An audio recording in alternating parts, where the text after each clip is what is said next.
Kristi Gordon. As I said, it doesn't feel like it if you only take the past couple of weeks into account, Kristi, but yeah, it's a concern.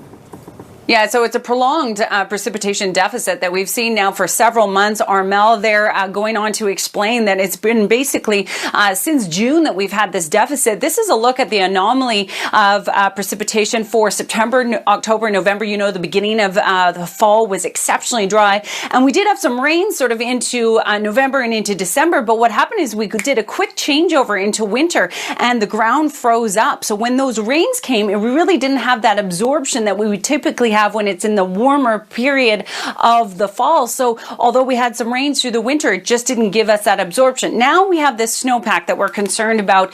By the way, March was also exceptionally dry. Now with the snowpack that we have right now heading into the spring months, we don't want it to melt too quickly. That would cause problems with the rivers, of course, potential flooding, but also into the summer months, the potential for no snow when we need that moisture coming down from the rivers and streams. So a gradual warm up and a gradual trend through the spring would be ideal. Now we have a bit of a warm up in store for us over the short term, but it likely won't be long enough for us to see an impact. The worst case scenario would be us to have a prolonged period of exceptional heat as well as warm rains followed up by these really warm sort of melting snow rains. At this point, again, we don't have that significant warm rain in store for us. We do have this sort of smaller period of warmth on the way, which is what we're looking forward to. We're definitely at that period where we're transitioning into that type of weather, and where all eyes are on the weather over the next little while very closely. So keep tuning back in. At this point, though, just enjoy the warmth and keep tuning back in. We'll have updates of whether or not we're even more concerned. All right, so back to you. All right, thanks, Kristi. Let's bring in Kristi Gordon now with more on this precipitation deficit. Kristi.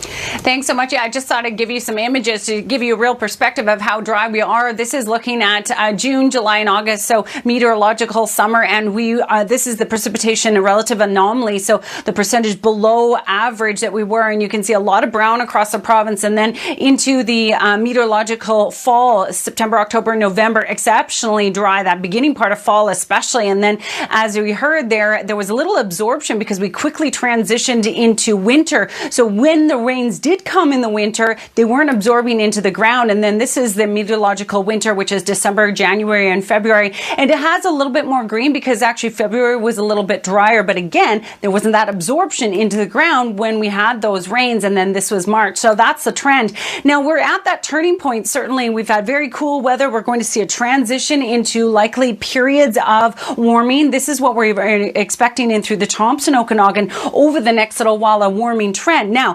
what we do want, of course, is sunshine. Everyone wants that sunshine, but what we don't want is some prolonged period of very extreme heat that will cause a substantial amount of snow melt. And then what would be even worse would be a very warm rain where the freezing levels soar and we get a lot of soaking rain that melts a lot of that snow. So we're really watching the weather very closely over the next little while. Certainly the BC River Forecast Center is. Meanwhile, I know a lot of you will be enjoying it. Tomorrow will be a lot brighter. Now keep in mind, in the morning we'll still see some cloud cover, a little bit of drizzle in the morning. We'll see that again on Wednesday with a few showers, but by the afternoon hours, you'll be enjoying sunshine. So highs of 13 degrees. We're climbing back to near seasonal values, and look at the heat that's on the way. Thursday, Friday, and Saturday, particularly, some fantastic days on the way. Tonight's Central Windows weather window coming to you from Valdez Island. Now, we had one of the strongest geomagnetic storms in decades last night, but most of the province was covered in cloud.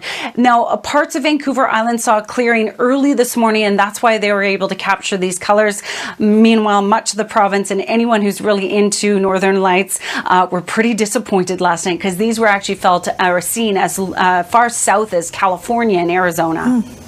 Well, thank you for putting the pictures on, because at least we can see them on the news hour, Kristi. Thank you. Spectacular. Okay, Squire joins us now with a look ahead to sports and I guess proof of if you don't succeed first, try again. That's all you can do sometimes.